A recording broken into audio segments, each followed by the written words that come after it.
Guys, you might have seen my review on the Mahindra XUV500 a couple of weeks back, and let's just say that I wasn't exactly very kind about it. It wasn't my favorite car of the year. In fact, it was probably the opposite. So I was hoping that getting into this XUV500, I would feel very differently and come out just guns blazing like, yay, go Mahindra. Unfortunately, that is not the case. I am more impressed by this car, and not because it's a more expensive car, just a few things. But like I said, I'm only slightly more impressed. I still couldn't recommend this car over its competitors. So I don't think that people must be going on about how it looks so great. And sure, it looks great because it looks better than it did before, ever so slightly. I can see my doors open. Ah! Oh, crumbs. Hold on a second. But why? What is open? Yeah, so look, these doors don't even bloody close properly. There's a lot of sort of rattles and creaks and whatever.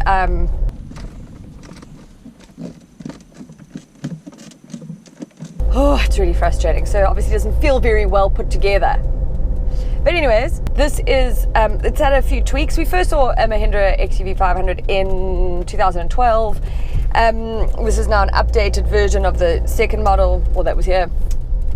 So it's got a few things like a new grille and chrome bits and pieces and everything. The space is quite good in this car. It is a 7-seater. My only issue is that unless you're using it as a 7-seater all the time, but even then, so if all 7 seats are up, that boot, there isn't one.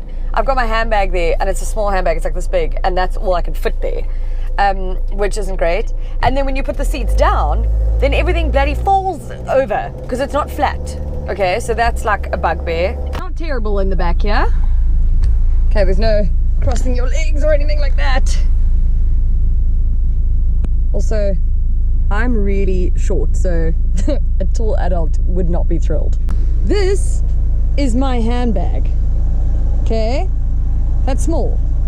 That is how much space you have if the seats are up. If you put them down, okay, nice and easy, but now everything rolls around. Especially if you have wine in there. But then, I'm not going to only be negative in this review, I'm going to try. You've got a 2.2 litre turbo diesel under the bonnet, you get 103 kilowatts of power and 303 newton meters of torque. So, it is quite punchy. However, you don't really want to in this car because this 6-speed auto gearbox doesn't dig it, hey? No, it struggles a little. And on a side note of this actual gear lever and everything, putting it into drive like when you're coming down is fine, but trying to get it back up into park, I like a car, it's quick. I'm a rusher, so I like to get in and out of my car very quickly. I don't want to have to sickle with this bloody thing, which is I've had to do every time. I feel like this song might be appropriate actually for this car.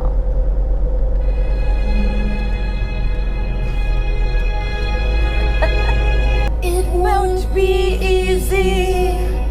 You'll think it's strange when I try to explain how I feel. Trying everything new, but nothing impressed me at all. I never expected it to.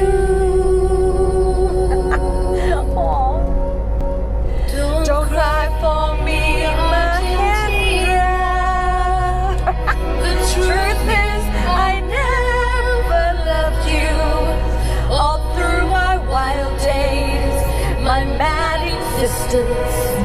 I kept my promise. You can't keep your distance. Oh, sisters. Mean, okay. But back onto a positive note, for a car of this size and everything, you get a claim fuel consumption of 7.4 litres per 100 Ks, which is pretty good considering. And the interior, there's a lot of buttons going on here. The infotainment system is just a little clunky for me. A little sort of out, I don't know, but it's complicated. Complicated is the word. And lots of storage space. Oh, that you got to lift up too. Ah, another one. There we go. See? They're just all over the place. Ah, another one. I could do this all day. So Mahindra does offer sort of good value for money. You can get one of these for just under 300,000 Rand brand new, which is really good. This is the top of the range and it comes in at just under 420,000 Rand. So yes, you get quite a lot of spec for it, but it's things like this, the noises and the quirks and the things that need to be better. Just, they need to be better and they're not. And so that would bother me. And so I wouldn't spend my money on it, unfortunately. Well, I don't have the money to spend on it anyway, but that's besides the point. I wouldn't recommend you spend your money on it. Do you think I'm gonna get sued? Oh well. At least I was honest. I love you and hope you love me.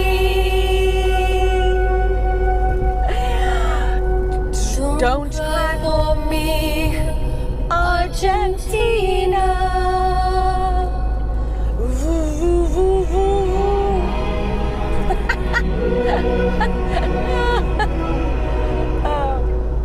At least I entertain myself, hey?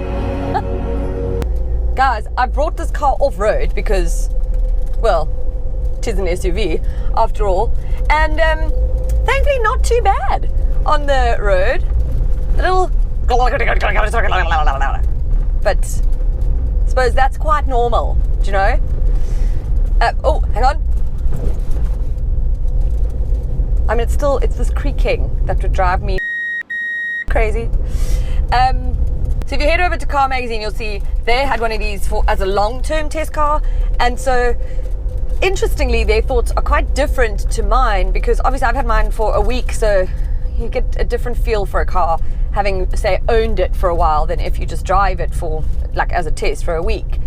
I mean, I stand by my things because these are the things that would irritate me in the long run.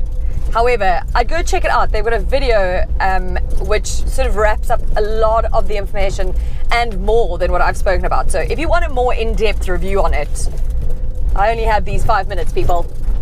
Whoa.